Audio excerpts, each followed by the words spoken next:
നമ്മുടെ കഴിഞ്ഞ വീഡിയോയിൽ ഈ ഒരു പാസ്ത ഉണ്ടാക്കുന്ന കണ്ടപ്പോൾ പലരും വന്ന് ചോദിച്ചു ഇതിന്റെ ഡീറ്റെയിൽഡ് റെസിപ്പി പറയാമോന്ന്.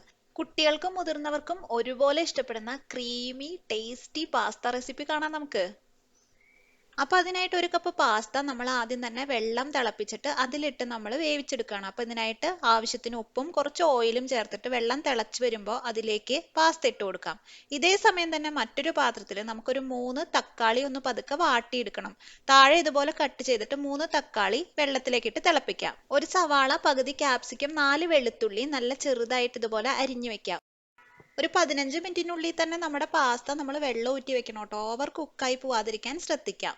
ഈ സമയം കൊണ്ട് തക്കാളി വാടി വന്നിട്ടുണ്ടാവും. അതിന്റെ തൊലി കളഞ്ഞതിന് ശേഷം തണുത്തിട്ട് ഒന്ന് അരച്ചു വെക്കണം നമുക്ക്.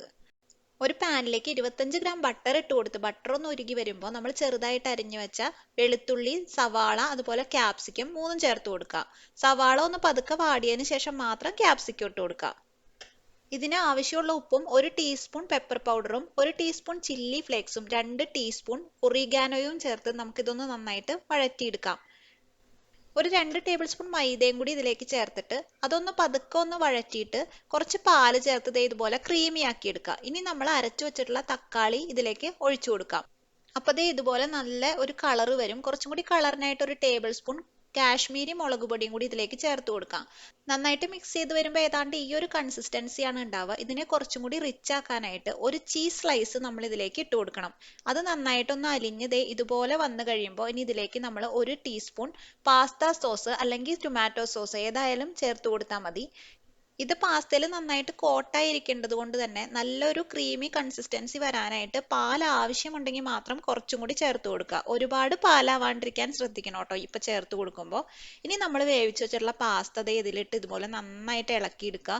പാസ്ത എല്ലാം നന്നായിട്ട് ഈ ഒരു സോസിൽ കോട്ടഡ് ആയിട്ട് വരണം. അതാണ് നമ്മുടെ പാകം.